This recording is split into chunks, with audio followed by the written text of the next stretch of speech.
This episode of the Expiration Radio podcast was made possible through sponsorship by the AIG, the Australian Institute of Geoscientists. To learn more about the AIG, the programs it supports, or to become a member, please go to aig.org.au.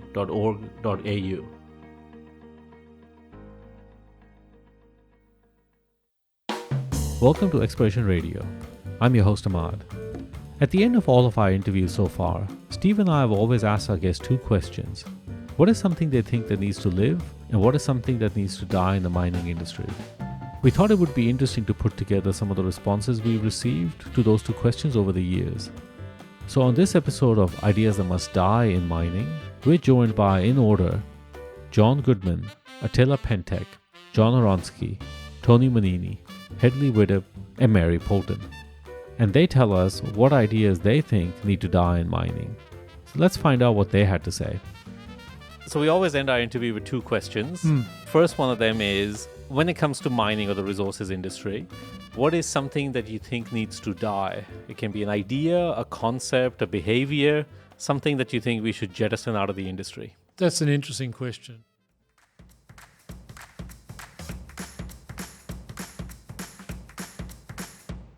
Jon Goodman. Mining is a really hard industry, and we see a lot of arrogance out there. Now, humility is a great thing because we're all just one screw up away from being on the bottom again. Attila Pentek. And some of the other culture that kind of needs to die out is this promotional aspect of especially the junior industry, and particularly in Canada, where it doesn't help our credibility and our reputation as an industry. And that's some of the reasons why there's often problems with funding, and especially right now, the mining industry does have a better reputation that we're wasting a lot of money and not really getting any results. And there's a whole new set of investors now out there, all the millennials, and so we're competing with Elon Musk and all the tech companies, and we have to prove, I think, that we're credible guys that are doing good business here and we're important for society and we can create value. So, Jon, one question we ask all our guests is an idea that needs to die within Expiration. Yeah, well, that's easy. Jon Hronsky.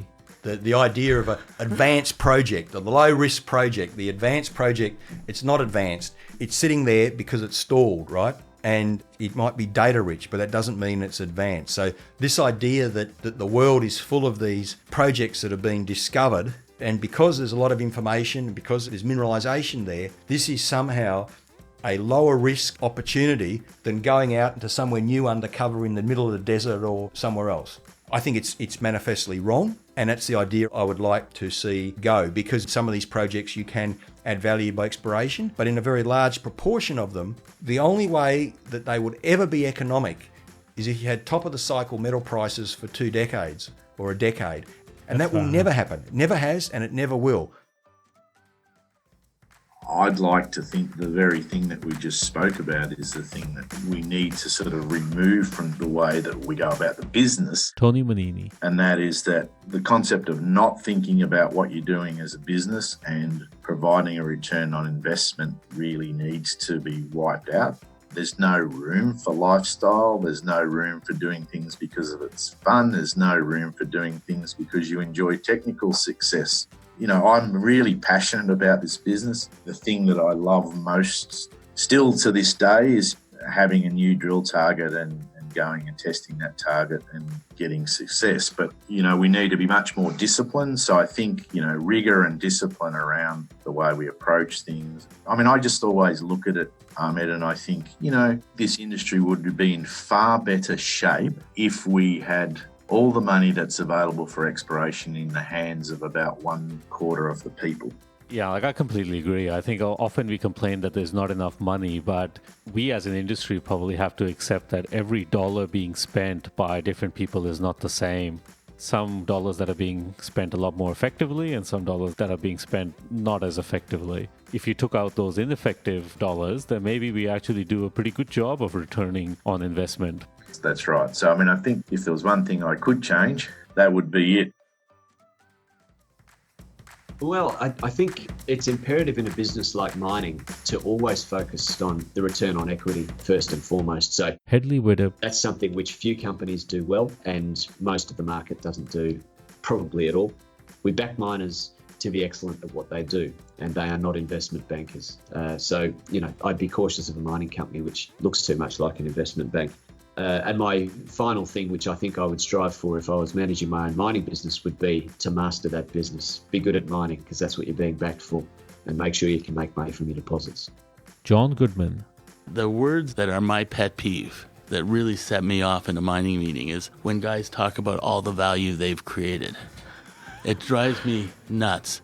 My argument is we don't create value in this industry. The value's there. You can see a 1 million ounce deposit and then you go and develop it and you say, well, I bought this deposit for nothing and look at what I've created. I've created all this value. You haven't created the value. You've enabled the value. And we need to understand that the process isn't about creating, it's about de-risking. And so that's one of my pet peeves. If I never heard another management group get up there and talk about all the value they've created. Jon, you're going to have no friends by the end of this interview. Well, when you're worried about catching a coronavirus, it's probably good that you have no friends left. So. I think the us against them. Nobody loves us. Nobody understands us.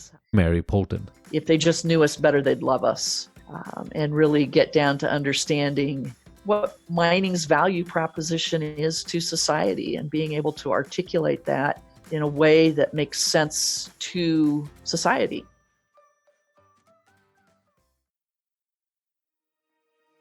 This episode of Expiration Radio is also sponsored by the Minerals Council of Australia. Find out why there's more to Australian mining and join the Friends of Australian Mining supporter network by visiting minerals.org.au. That's minerals.org.au.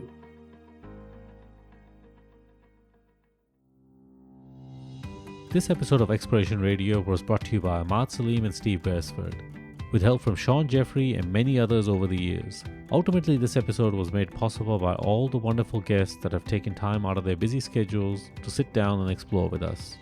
If you'd like to know more about Expiration Radio or listen to the full episodes with many of these guests, then you can find us on our website at expirationradio.com, or you can also find us on Twitter, Instagram, and LinkedIn. Until next time, let's explore.